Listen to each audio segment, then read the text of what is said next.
চলুন দেখে নিই এই নিমকি তৈরির পদ্ধতি। আমি এখানে 200 গ্রাম ময়দা নিয়ে নিয়েছি। ময়দাটা ভালোভাবে চেলে নিয়ে স্বাদ মতো লবণ, সামান্য একটু কালো জিরে, সামান্য একটু চিনি নিয়ে ময়দাটাকে ভালোভাবে মাখিয়ে নেব।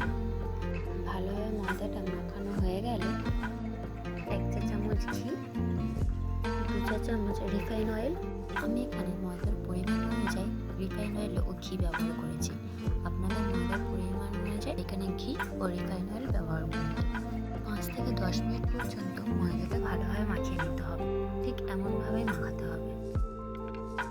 দেখুন, ঠিক ময়দাটা মাখানোর পর এমন হবে। এটা ভালোভাবে মাখানো হয়ে গেলে ডো তৈরি করার জন্য অল্প অল্প জল দিয়ে ময়দাটা হাত দিয়ে ভালোভাবে মাখিয়ে নেব। অল্প অল্প জল দিয়ে ভালোভাবে ডোটা তৈরি করে নিতে হবে। আমি এখানে ততক্ষণ ডোটা তৈরি করে নিই। এই ফাঁকে আপনারা আমাদের ফেসবুক পেজটিকে ফলো দিয়ে রাখুন। যদি ইউটিউব থেকে দেখে থাকেন তাহলে সাবস্ক্রাইব করে বেল আইকনটি অন করে দিন, যাতে এরকম মজার মজার রেসিপি আপনারা সবার আগে পান। দেখুন, এখানে আমার ময়দার ডো তৈরি করা হয়ে গেছে। ডোটা এবার ভালোভাবে ঢাকা দিয়ে রেখে দিতে হবে। আমি এখানে প্লাস্টিকের সাহায্যে ঢাকা দিয়েছি, যাতে না উপরে কোনো আস্তরণ পড়ে। 15 থেকে 20 মিনিট পর রেস্টে রেখে এবার ভালোভাবে হাত দিয়ে ভালোভাবে লম্বা করে ছোট ছোট পিস করে কেটে নেব। দেখুন, আমি এখানে ছোট ছোট টুকরো করে নিয়েছি। একটা টুকরো সরিয়ে রেখে আবার আমি সবগুলো টুকরো ভালোভাবে প্লাস্টিক দিয়ে ঢাকা দিয়ে রেখে দেব, যাতে না উপরে কোনো আস্তরণ পড়ে। সরিয়ে রাখা টুকরোটি ভালোভাবে হাতের সাহায্যে চেপে নিয়ে গোল করে বেলে নেব। ভালোভাবে বেলে নিতে হবে। খুব বেশি পাতলাও করা যাবে না, আবার খুব বেশি মোটাও রাখা যাবে না। দেখুন, আমি ঠিক এমন করে বেলে নিয়েছি। আপনারা ঠিক এরকমভাবেই বেলে নেবেন। এবার আপনাদের পছন্দ অনুযায়ী শেপ দিয়ে কেটে নেবেন। আমি এখানে নিমকি শেপে ছোট ছোট করে কেটে নিয়েছি। আপনারা নিজেদের পছন্দ অনুযায়ী যে কোনো শেপে কেটে নিতে পারেন। আস্তে আস্তে নিমকিগুলি তুলে নেব।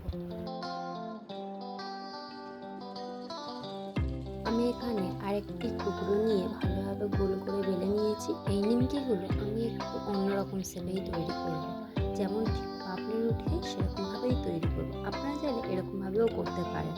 দেখুন, এরকমভাবে তৈরি করতে হবে। আমি এখানে ত্রিভুজ আকৃতির সবগুলো কেটে নিয়েছি। এবার নিচের দিকটা ভালোভাবে হাত দিয়ে মুড়ে নিলেই তৈরি হয়ে যাবে পাপড়ি শেপের এই অসাধারণ নিমকি। দেখুন, কত সুন্দর দেখতে হয়েছে। এরকমভাবে সব নিমকিগুলোই আমরা তৈরি করে নেব। সব নিমকিগুলি এরকমভাবে আমি তৈরি করে নিচ্ছি। নিমকিগুলি সব তৈরি করা হয়ে গেলে নিমকিগুলি আস্তে আস্তে ছেড়ে দিতে হবে। নিমকিগুলি জড়িয়ে আছে বলে ভয় পাবেন না। তেলের মধ্যে কিছুক্ষণ থাকার পরে এমনিতেই ছেড়ে যাবে। দেখুন, আমার এখানে সব নিমকিগুলি ছেড়ে গেছে। গ্যাসের ফ্লেম মিডিয়াম টু লোতে রেখে ভালোভাবে লাল লাল করে ভেজে নিতে হবে। বেশি কড়া করতে যাবেন না, তা না হলে সব নিমকিগুলি তেতো হয়ে যাবে। একই পদ্ধতিতে সব নিমকিগুলি আমরা ভেজে নেব। ততক্ষণ আমি এখানে সব নিমকিগুলো ভেজে নিই।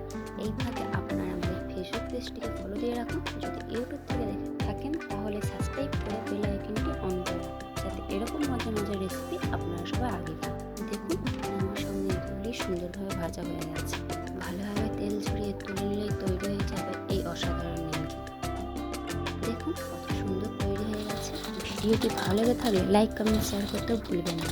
এরকম মজার মজার রেসিপি পেতে আমাদের চ্যানেলটিকে সাবস্ক্রাইব করে রাখুন। ভিডিওটি শেষ পর্যন্ত দেখার জন্য ধন্যবাদ। আপনাদের সকলকে জানাই হ্যাপি নিউ ইয়ার।